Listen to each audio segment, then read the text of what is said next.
I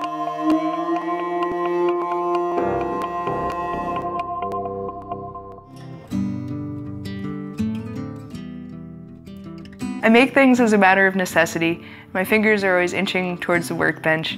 If I go more than a few days without getting them tangled up in some metal, I tend to get sullen. I hold a bunch of beliefs about creative process, mass production, craftsmanship, art, but I know that the only thing that gives them any meaning is that I get to keep working. What it comes down to, and what you're looking at, is what happens is I try to keep my hands busy while my mind wanders.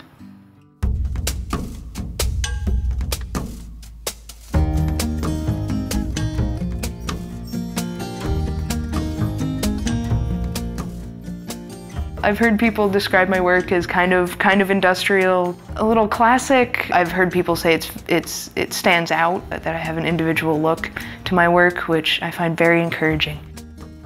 I mostly make things out of silver. I have a line of commercial things, and then I also do a lot of custom work. So I do wedding rings and custom things of all sorts.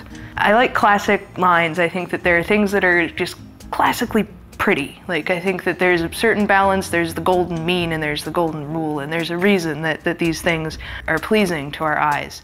But I try to use a more modern finish on everything, so that brushed finish to kind of update these classic designs, and so that's kind of what I'm going for. There's a balance that's pretty, and I want to find that balance.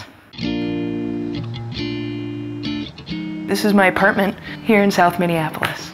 I do half the work upstairs here and then half the work downstairs in the basement. So I do most of the clean stuff, like the wax carving and the drawing up here, and then the acetylene stays in the basement.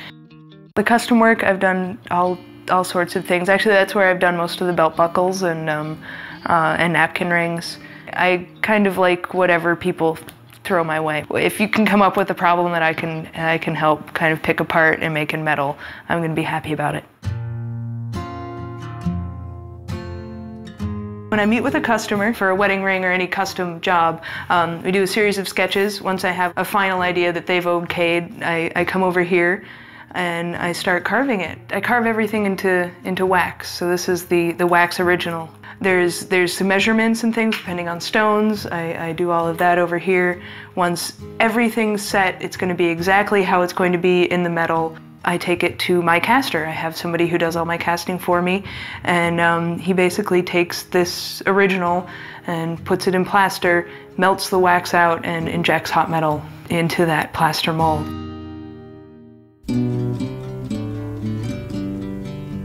These are all earrings. I begin with circles. I divide them up, and then I scan them into the computer, and I print them out just like that. So yeah, then I glue them onto the metal, and then go in and drill a hole everywhere that I want there to be a line. And then it's basically tracing with a tiny saw.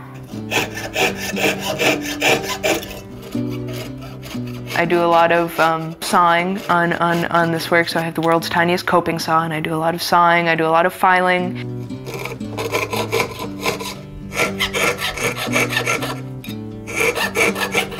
After I do all of the saw breaking and the frustration grows, then I get out some hammers and some wires and I make these.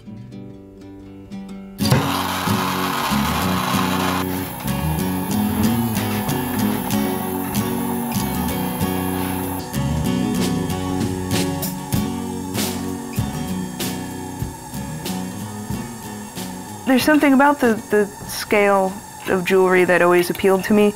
I always liked small things. I always liked working on small things.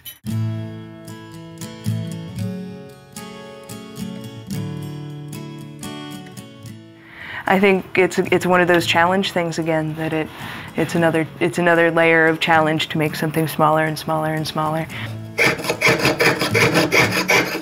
A lot of this is more about the process for me than the design, and I think symmetry is also a great challenge. I think getting two things as close to symmetrical as possible is an entertaining way to spend my time. So, so that's what I do. I hope when people look at my work that they can see a level of craftsmanship in it that they don't necessarily see everywhere. Just some of the work that's gone into it. That this is not one thing that you're looking at. This is like 10 years of work leading up to this thing, you know. And I think that's one of those things that people miss out on a lot.